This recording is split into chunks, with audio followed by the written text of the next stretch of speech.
There's a detail in this moment that almost goes unnoticed, but it changes everything. Before jumping on you, your cat observes you. Even if it seems impulsive, it's not. He calculates. He gauges the environment, senses your energy, perceives if you are calm, still, available.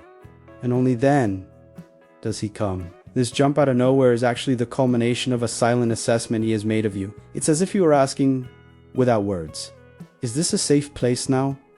And when the answer is yes, he chooses you.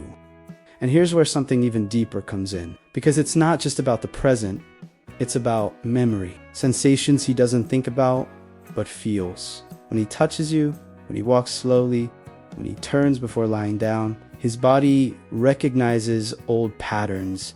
Constant warmth, rhythmic breathing, heartbeat. This isn't learned from you, it comes from long before. And when he finds this in you, something inside him relaxes in a way that no place in the house can replicate. No bed, no blanket comes close. Now, consider the weight of that choice, because your cat could be anywhere else at that moment. Higher, more hidden, more isolated. But no, he comes to you. He exposes himself. He becomes vulnerable. He closes his eyes. And that, in the cat world, is enormous. It's not just proximity. It's trust at the rawest level possible. So the next time he climbs on you, don't just see it as something cute. That's one of the clearest signs that in his entire world, you are the safest place there is. The power of your scent. Something's happening there that you can't see. But your cat senses it with incredible accuracy. When you take off your clothes and leave them anywhere, they're not just forgotten objects. They become an extension of you within the house. Your scent becomes concentrated there, stronger than anywhere else. And for your cat, it's as if you're still present. Now, consider this. While you're away, everything changes for him. Sounds, the rhythm of the house, the energy, it all becomes different. And in the midst of all that, that piece of clothing becomes a safe haven. It's not just physical comfort, it's emotional stability. It's the closest he can get to you without you being there. And there's another layer to it. Juan Hini's rubs against you, lies down on you. He's not just absorbing your scent, he's mixing his with yours, creating something shared, an emotional territory. Because in his world, there is no mine or yours. There is only what is our. When your cat marks you without you noticing it, there's a detail in this moment that often goes unnoticed. But it's almost ritualistic when he rests his face against yours. It's not just a touch, it's slow, precise, repeated. He chooses specific points. Your hand, your face, your leg, places where the scent lingers best. And while you think it's just affection, he's literally leaving an invisible signature on you. This behavior stems from something much older than life indoors, in nature. Scent marking is about survival, defining territory, and recognizing who belongs to the group. And when your cat does this to you, it's placing you within its map. You're not just someone who lives with it. You become part of its world. Officially. And here's the strongest point. He doesn't do this with just anyone. There's selection, there's preference, there's a bond. The more he repeats this gesture, the more he reinforces this connection. It's as if every time he touches you, he's updating a silent message. You're still mine. And in his universe, that means trust at the highest level he can offer. The silent language of the tail. There's a conversation happening right in front of you, and it never stops. Your cat's tail doesn't move by chance of reposition. Every vibration, every pause, is an entire sentence being spoken. When it stands up firmly, almost like a flag, it's not just cute, it's security, it's presence. It's a cat entering the room as if to say, I'm right here. But then everything changes in seconds. A slight tremor at the tip, an unexpected curve, and the meaning is already different. That gentle curve, almost a question mark, is an invitation. He wants interaction, he wants to play, he wants to connect. But when the tail inflates, when the fur stands on end and it expands, there is no doubt His whole body's screaming, something is wrong. And the problem is that almost no one listens. People expect a meow, a sound, an obvious reaction, but the warning has already come before.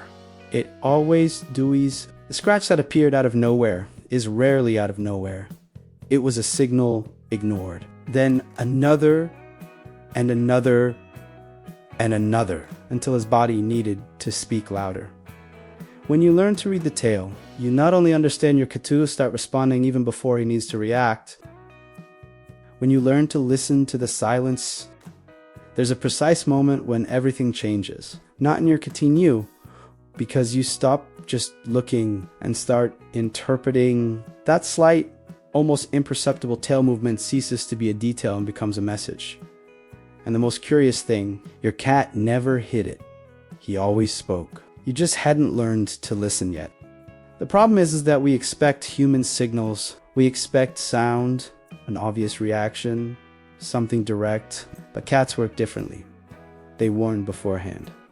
Always beforehand. The tail stiffens a little, the tip starts to whip, the rhythm changes. They are small signals that accumulate like a silent countdown, and when no one responds, then comes the reaction that seems sudden, and that's why so many people misinterpret it. It didn't come out of nowhere, it never do. It was a conversation that was ignored, a series of warnings that went unnoticed. When you understand that, you enter another level of connection, because now you don't react to your cat, you anticipate. And at that point, the relationship changes completely. Truth, the behind, the exposed belly. There's a moment there that fools even those who have lived with cats for years. He rolls onto his back, relaxes his body, fully opens up his most sensitive part, and looks at you. That scene seems like an obvious invitation. It seems like trust mixed with a Khmer, but in his language, that's not a request. It's an exhibition. A cat's belly is its most vulnerable spot. Vital organs are located there without any protection. In nature, showing this area only happens when there is no threat in the environment. So when a cat does this near you, it's not asking to be touched. It's saying, I trust you enough not to protect myself right now. It's a level of surrender that goes far beyond affection. But there's one detail that changes everything. Instinct doesn't switch off. Even if you trust him, his body still reacts automatically when something touches that spot. It's fast, almost electric. A hand reaches out. The reflex activates. And that's it. Bite, scratch, confusion. Not because he wanted to attack you, but because his body was programmed to protect exactly that point. And when you understand that, you stop falling into the trap and start respecting what it really means. When your cat absorbs you, there's a moment that confuses a lot of people and even hurts the ego a little. You pet him, he closes his eyes, relaxes, clearly enjoying it, then you least open. And immediately he starts licking himself exactly where you touched him. And that thought immediately comes, didn't he like it? But what's happening there is much deeper and totally different from what it seems.